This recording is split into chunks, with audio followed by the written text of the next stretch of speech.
შევარდნაძეს მაგის ჩამომთრევს ყველას გახსოვთ ალბათ ეს კარგი კაცი, რომელიც თავის დროზე პირველი მიმი გახდა ქართული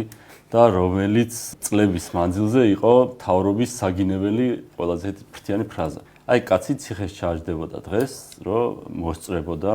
იმ დეპარტამენტის შექმნას, რომელიც ქართულმა ოცნებამ ჯერ კანონად მიიღო, ხოლო დღეიდან უკვე ამოქმედა კიდეც Facebook-ის სკრინების და ცუდი სიტყვების, უზდელური სიტყვების აღმოფხვრვის დეპარტამენტი, რითაც ქართველი კაცის უფლება რომ მთავრობაზე ცუდი რაღაცები თქვას თუ არ მოსწონს ის მთავრობა შეზღუდა. ანუ ბევრი რამე კარგი არ არის, რა ვიცი, შარლის გარეშე სიარულის ალბათ კარგი არ არის, უტროსიკო სიარული ქუჩაში ხო არ მოსულა რაღაცნაირად რა,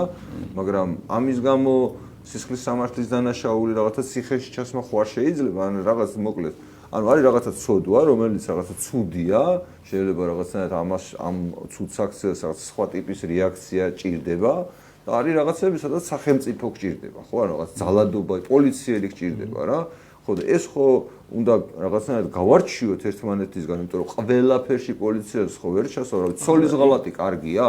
ანუ ცოლს უნდა ღალატობდეს კაცი? ხო არ უნდა ღალატობდეს კაცი, მაშინ დავიჭიროთ ყველა მოღალატე ქმარი, ცოლი, რამშილობა არ. ანუ ამაზე უარესი რა არის ისე რომ ვთქვა, რა ვიცი, ცუდ სიტყვაზე უარესი არ არის? ანუ ესეთი რამე თუ შეიძლებოდა ჩვენს ქვეყანაში, არ ვიცი, მომხდარიყო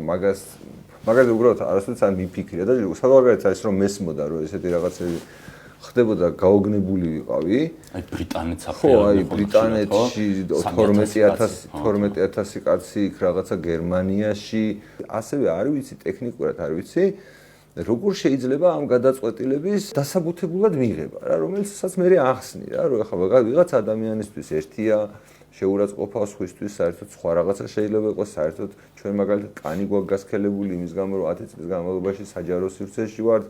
ლაივებში ვართ ამდენი ხნის განმავლობაში, ადამიანებს დაურეკიათ, პირდაპირ უგინებიათ. მე არც კი ვიცი ახლა მაგალითად აი კრიტიკის რა დონე თუ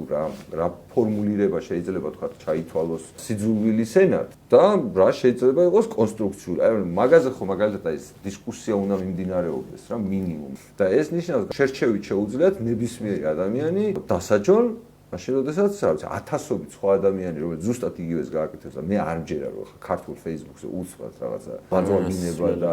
მაგის არაადმინისტრირებადი იქნება საერთოდ ანუ მილიონი რამდენი და რა გამოდის მაშინ რა ანუ ესე გამოდის რომ კიდევ ერთი ინსტრუმენტი დაიმატა და დამოკლეს მახვილი დაამატეს როდესაც დაჭირდებათ ვისაუზეც ჩამოვარდნა დაჭირდებათ გადაჭირენ გეგონება რამე აკლდათ რა ნუ ხომ არა აი წარმოიდგინე ხა საჩალიჩო კაც გამწარება თუ გინდა ან რამე უნდა ჩაუდო ან სადმე ტროტუარზე უნდა ნახო უცებთ და აპატიმრა რაღაც უნდა ქნა და აქ პირდაპირ ვოლზე ჩასქროლა ვინეს გამწარება თუ გინდა და მოსკრინა